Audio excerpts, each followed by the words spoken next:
অসম গৌৰৱ অসম কন্যা উমা চেত্ৰী বিশ্বজয়ী ক্ৰিকেটাৰ উমা চেত্ৰী ইতিহাস সৃষ্টি কৰি মহিলা বিশ্বজয়ী ক্ৰিকেট দলৰ অন্যতম সদস্য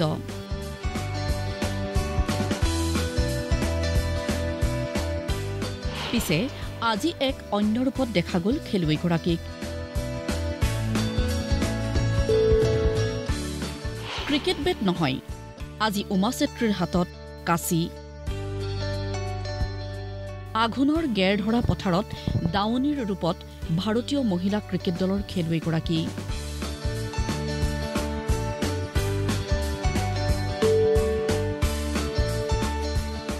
পুৱা বোকাখাত ৰাজহুৱা খেলপথাৰত নেট অনুশীলনৰ অন্তত দুপৰীয়া পথাৰত ধান কাটি থকা মাতৃ আৰু দাৱনীলৈ চাহ জলপানৰ টোপোলা লৈ আহিল উমাই আৰু সকলোৰে লগতে এনেদৰে ধান কটাত ব্যস্ত হ'ল ক্ৰিকেটাৰগৰাকী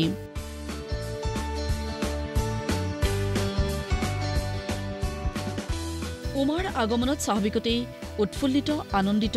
মাতৃৰ লগতে আন দাৱনীসকল মোৰ লগত আহিছে সহায় সহযোগ কৰিবলৈ ভাল লাগিছে ইমানকৈ থাকিবলৈ নাপায়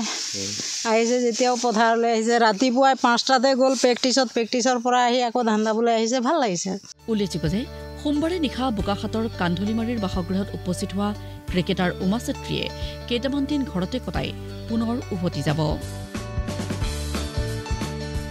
বোকাখাতৰ পৰা দিব্যজ্যোতি হাজৰিকাৰ ৰিপৰ্ট প্ৰতিদিন টাইম